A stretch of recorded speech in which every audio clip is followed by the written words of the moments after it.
job for life and the linear career ladder. Then came squiggly and portfolio careers. In the world of work today, people have a lot more freedom to shape the careers they want. That can make it hard for employers to hang on to valued employees, particularly if those employees start to feel frustrated that they're not developing or progressing in line with their ambitions. In this episode, we'll be discussing some of the challenges around retention from an employer's perspective, what helps to create stickiness so people want to stay, and clever ways of getting creative with career paths when there might not be a role immediately available at the next level to promote people into.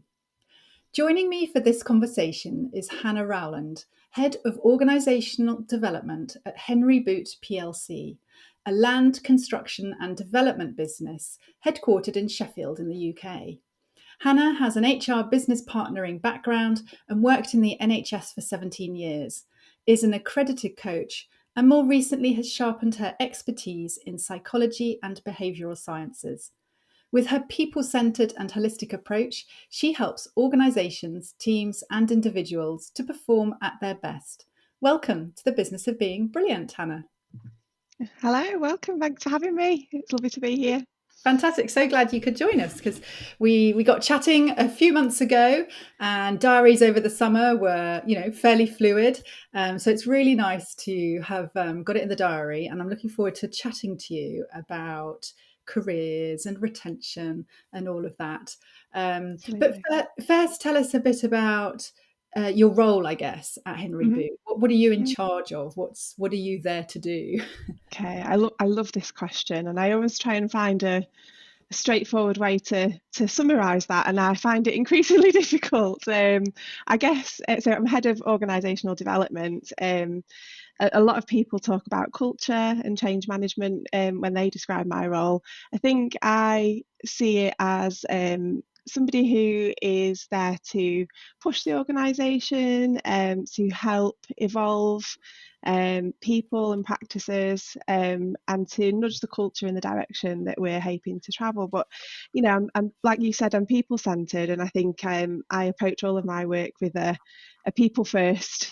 How is this going to benefit the experience of everybody working wherever I am, and that's now Henry Boot. So it's a great job, very difficult to summarise, but things that I'm focusing on at the moment, workforce planning is a big one for us, talent management and leadership development, as well as coaching. So it's a bit of a snapshot there for you. Yeah, sounds fantastic, really interesting, and very much kind of focused around how can we make the most of the skills and the people we have, get the most value out of them as a business, but ensure that they get a lot of value out of working there too, right? Absolutely, yeah. It's two-way, isn't it? I think when you, more so these days, but I think when you work somewhere, it's not only what the workplace can get out of the individual, but it's about what individuals can get out of it for themselves as well. And it's very much the approach we like to take at Henry Boot.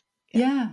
And so in terms of the industry that you're in, kind of land and construction and development, kind of zooming out to the bird's eye view, I guess, what's the state of play in the industry? Is it easy to find people with the skills and the talent you need? Are there kind of roles and parts of the business which actually it's quite hard to find people?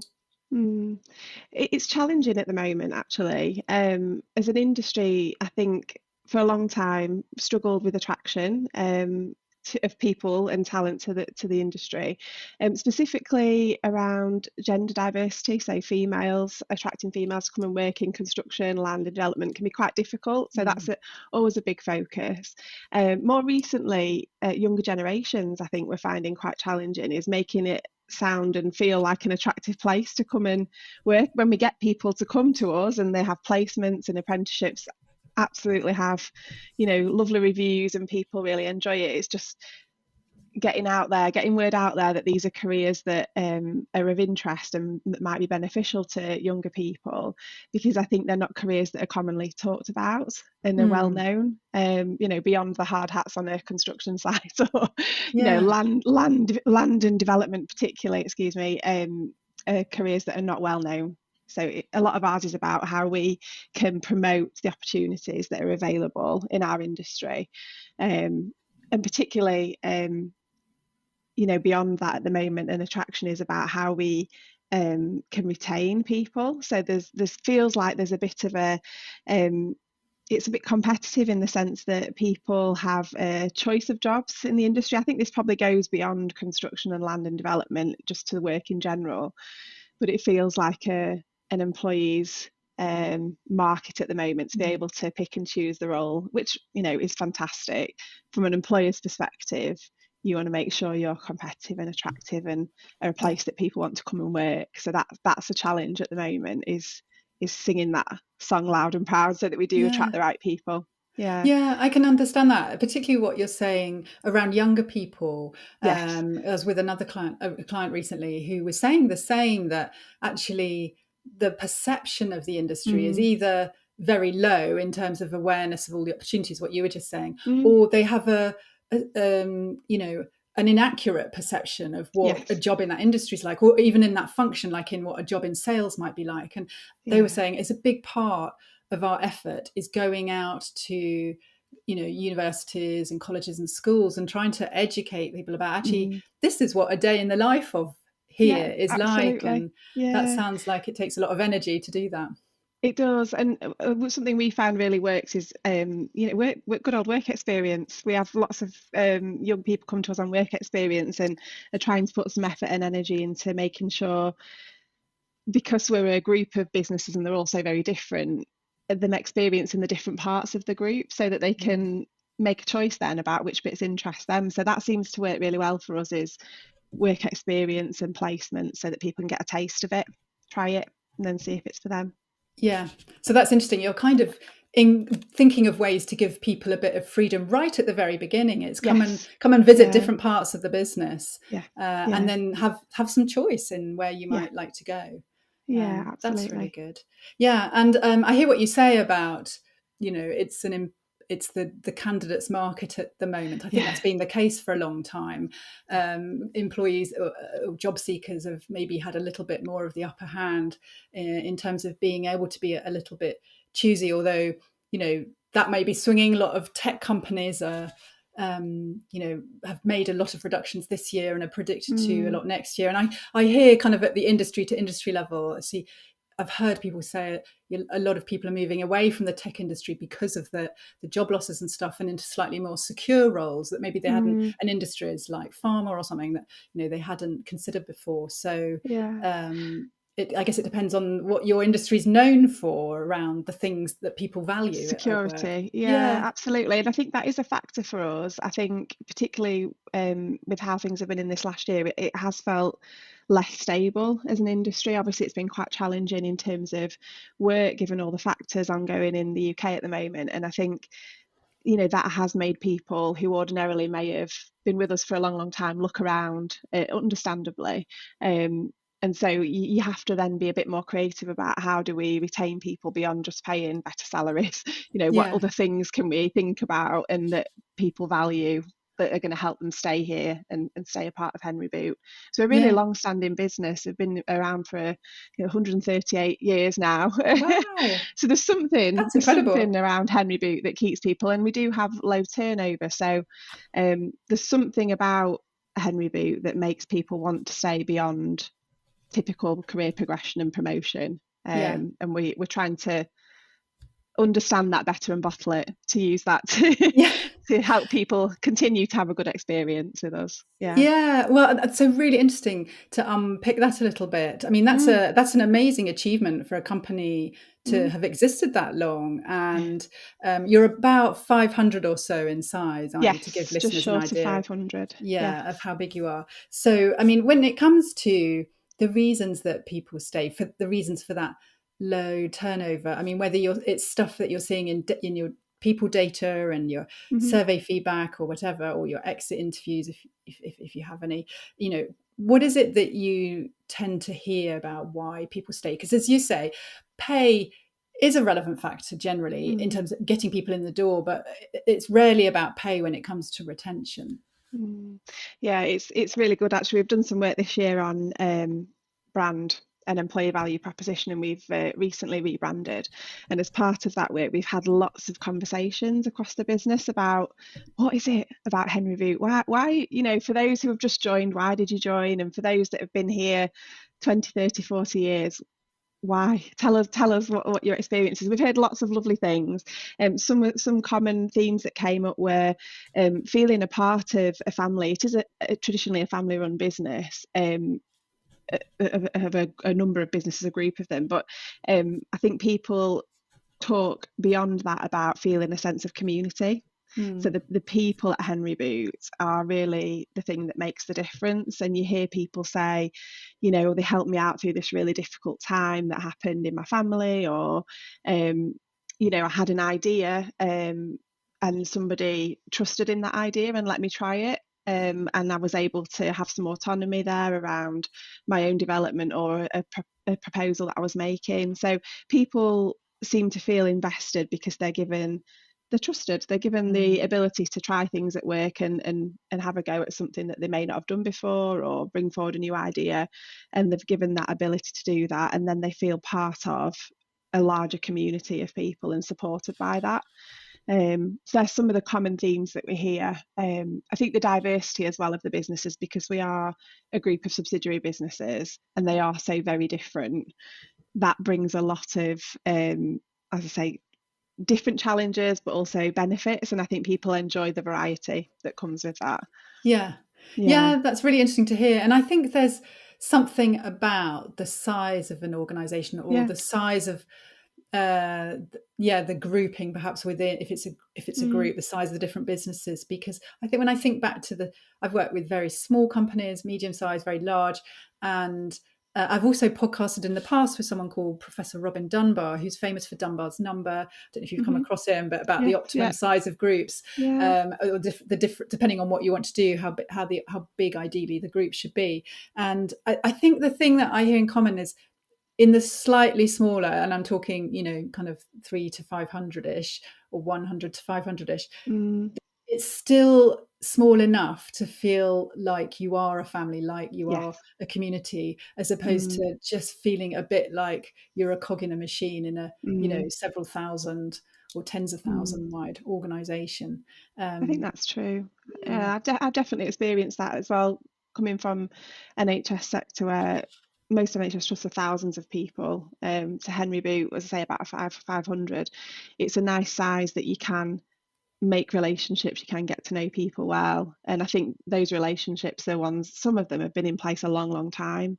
yeah, Something that's commonly said at Henry Boot that just springs to mind is, if you've got those relationships in place, you can get most things done. Whatever the yeah. challenge is, whatever the thing is that needs to be done, if you've got somebody you can pick up a phone to, or you've worked with somebody well on something before, you can get through most things. So I think it's a that's so common true. rhetoric. Yeah, I Yeah. think that's so true, because, you know, there's a lot said today about, with increasing asynchronous work, etc. It helps Mm. to have really transparent work documents, and so you can see if you're, logging on after a Mm. colleague has logged off, you can see where the progress of the work is, etc. And I think that is really important when we're not all co-located together. But actually, I think there's no substitute, like you're saying, for having those personal connections and Mm. relationships, because then you can just pick up the phone and say, look, run into a delay, can we chat about it? Or I Mm. don't, I've got a question, I don't know who the right person is to help me answer it. Who should I go to? There's The always power somebody of to that help. network, yeah, exactly, is Yeah, incredible.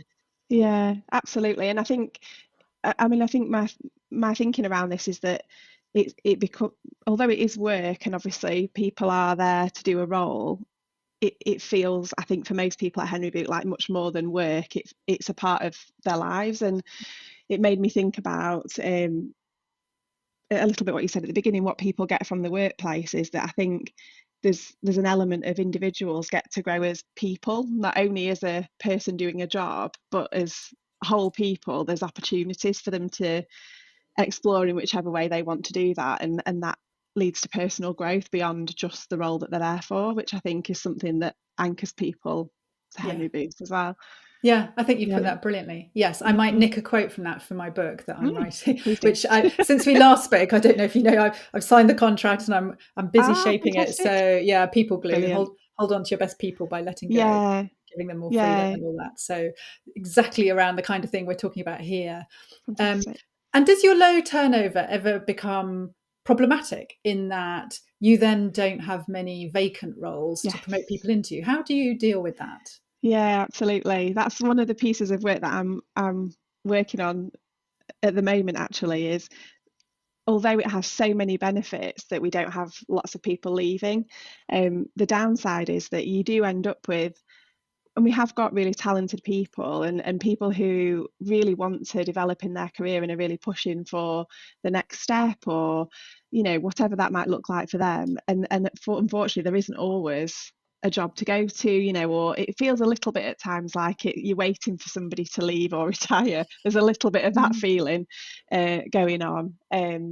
So I think that means we have to get really creative, and part of the work that I'm working on with some of our businesses is around career development and career progression. So helping them to be clearer about across the group what are the career paths, because at present there are no formalized career paths in place, and I think there's perhaps not even really great visibility of all the different roles that we have across group. We know that we've got 4 businesses, and within those businesses there'll be good clarity about the career paths that are available, but across the 4 different businesses and our main PLC cohort, we're working on trying to increase clarity of how people can move around and what mm. opportunities are available to help them realise that although the path you think that you may want to go down and that you're blocked on, there may be other ways that you can stretch yourself, and broaden your role or move into a different specialty. And I've seen that happen in parts in the business whilst I've been there, people moving between specialties and taking opportunities to expand the knowledge and the skills. So I think that's an area for us, is thinking about if there isn't that next step and we've got those high performing people with the job market as it is and there being vacancies available and it being quite competitive, how do we hold on to those people and that Mm, organisational knowledge, because some of those mm. people have been here a long time. There's things they know and that are in their heads that are not written down that Yeah. we would really we'd lose if they went elsewhere. So it's how we can think more creatively about expansion of role across the whole of our set of businesses rather than just in those siloed subsidiaries, and even expansion of role and responsibilities, and that has happened for a few people. That's really interesting. So if someone Yeah. gets to a certain level within one business, you're Yes. looking to see if they can continue doing that job, but also take on responsibility for doing a similar A bit similar broader. work for another business as well. Yeah, absolutely. Or if there's even people who are in a certain specialty, so part of the career progression and development framework that we're looking at, eventually, we're not quite there yet, we'll start to map out potential and performance. It's the talent grids as we Mhm. know it, but we're trying to kind of broaden that out to think about not only the area that they're in, but actually are there opportunities for them to have transferable skills that will lift and drop into other parts of the Yeah. business. Good for the rest of the business and good for them as an individual. And it might be that people move out and then come back in, but it's finding those areas of opportunity for individuals. Yeah. So actually, you're looking at the picture from a much more experience and skills based Yes. Yeah. lens to say, well, if someone is good at, data analytics, we might move them from a Yeah. customer slash marketing role Yeah. into more of a finance role or Yeah. something like that. Is that what you Yeah. mean? Like, Yeah. And actually, I think what we're finding is it also helps with consistency of approach, because one of the things working in a business where you've got different subsidiaries is you can find that there's really great work happening in each part of it, but it's all kind of running off in different directions and not often tied together. So a lot of my role is about connecting people and work streams together and trying to kind of align that to strategy. So I think we're finding that whilst it benefits people as well to look for development and helps to retain them, it helps with providing consistency to the work that we're trying to do and making sure that we are all pulling in the same direction. yeah. So we've not got lots of different areas of skill sets all working on the same thing but in different ways, trying Yeah. to coordinate a little bit better. Yeah. Yes, I guess share approaches and Yeah, see agree together. This is when we pool all our approaches. This is the ideal way we that should be there's working in benefit. future. Yeah, Absolutely. yeah. And to the people that you were talking about that have been there a long time and Hmm. acquired all that organizational knowledge, maybe particularly if they've been there like 30, 40 years, they're coming up to retirement age, may not plan to stay in the world of work for much longer. What do you see them asking for? Did you do anything particular for that cohort? I'm just wondering, because they might be a group that want to perhaps start working more flexibly, so they're not Mm, always working full time, or sounds like they're ideally placed to help transfer their knowledge on in absolutely. some way. So how do Yeah. you get them to do that in an enjoyable way for them, but that helps you as a business? Yeah, this is one of our areas for development, I think, over the next couple of years. We're just thinking around our people strategy for the next 5 years, and actually, this is one of the areas that we want to explore. Is the only way at the moment that we're really doing that in any formalized way is with a leadership program happening where we're thinking about a lot of our people who've been here a long time have found themselves in leadership and managerial positions because they're technically brilliant, absolutely technically brilliant at what they do, and their development has been into a leadership or management position and not necessarily had the support or development in people management and skills as you often hear about. Mm, So we've been running a leadership and management program called Leading Change, and the reason for that is that I think we're noticing that at the moment there's such a lot of change in the workplace going on, and individuals are, I think, a little tired. We hear a lot from our people about, oh, can we just slow down a bit? Can we embed some of the good stuff that we're doing? And, can we just take a minute? And the reality of it is that for businesses to respond to the way the world is right now, it probably isn't going to slow down very much. And we need to help people to be resilient through all of that evolution and change that's happening. And so we found that some of our really senior people who have been here a long, long time in those leadership positions are really in a brilliant place to be able to support the rest of the business through that mm, ambiguity and that uncertainty, and to transfer some of their knowledge in doing so. So we've been spending a lot of time with that group, talking about resilience to change, talking about a different model of leadership which is less command and control and more that servant leadership about, over mm. to you folks, you're the team that are going to be here for the next however long you want to be here for, and what do you want the business to look like now. So we've had lots of conversations at leadership level about how the younger generations in particular and how some of the newer serving people can benefit from the experience and the knowledge of some of our leaders who've been there a long, long time. Where I'd like to see that broaden is into a more coaching culture across the whole group, because we have got people who are not in leadership and managerial positions who've been here a long, long time. And I think where we're not quite at yet is that peer to peer kind of coaching environment where there's a benefit of sharing of knowledge and skills, Yeah. even around perhaps reverse mentoring and things. So that's an area for development for us over the next few years.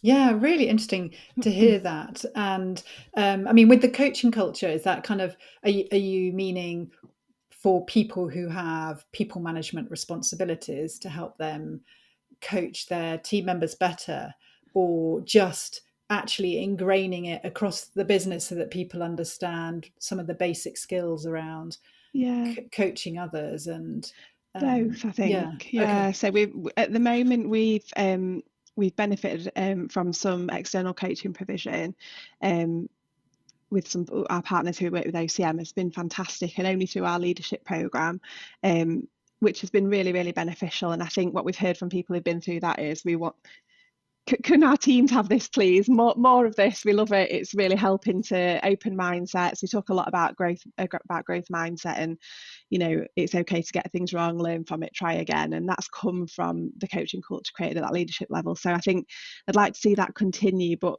more than that is about thinking about how all of our people can use coaching techniques at a light Mm. level, just open question styles, curiosity, and and just that environment of being able to, rather than leading with I know the answer all the time, whoever the person may be, what can the other person share and what can I learn and how can we use that together to find a solution, Yeah. and that in turn I think would help with performance and delivery.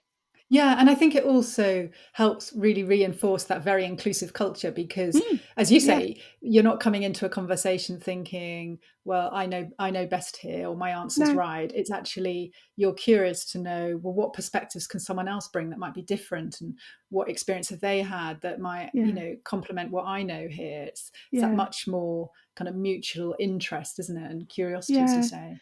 And I think because we have got some quite long serving colleagues and we have been around for a long, long time, one big thing that comes up for us a lot is we've got such a diverse range of generations in our business at the Mm. moment. We've had a look at some of the data, and it's interesting, therefore, how ideas, change, communications, flow happens across those different sets of Hmm. people. And I think that having a more of a coaching culture would help us and others in the business adapt to the different styles that we have. So we're trying to look at, there is such a blend of different styles and ways that people receive change and hear different messages. So in being more curious, in being more open-minded and exploratory in some of those different ways, we might actually find some of the solutions to help us be Yeah. successful together in the future. So it's So helping us, I think, in a lot of different ways. But we've got so much to do yeah, on it it's over, which always is exciting. It's really yeah. exciting. It's Yeah, always work in progress. There's always more to do, yeah, isn't it? But hopefully you yeah, look back every now and again and celebrate together, what you have yeah, achieved and how far you've come. yeah, And definitely. yeah, all super interesting. And Hmm. if we were chatting a year from now, is there one or two big things that you think you'd love to have said, right, we've made this happen, or we've seen real progress on that Yeah, around kind of career paths and yeah, retention? yeah.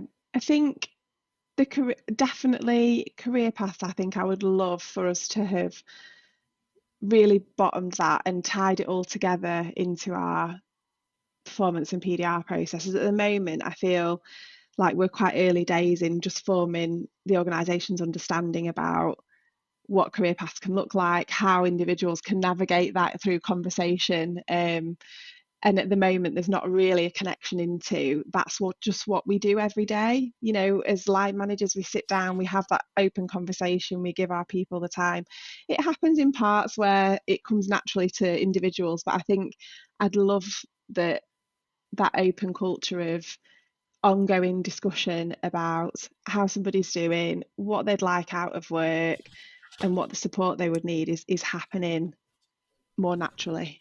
Yeah, it's That's a just bit of a part big of the wish list, way. that, isn't it? Well, it's ambitious, but yeah, I mean, I think it's a fantastic thing to aim for, and it Yeah, sounds like you've got a clear path to how yeah, you want to get there, and as you say, it sounds like you've also got some examples of where it's happening really well already. So it's it about how is. can you kind of Yeah, grow those and apply those in other places. So yeah, yeah. it is. And I think there's something about readiness as well, isn't there? Mm. All the different parts of our business are at different stages of understanding the new way that we're trying to do these conversations. And I Mm. think there's something about, as with any change, it just takes different people different amount of times and in different ways to Yeah. try things out, learn it, get used to it. So I think that's the journey that we're on, is that continual evolution and practice together of, Yeah. good conversations, better conversations around development and retention, and opportunities, I suppose.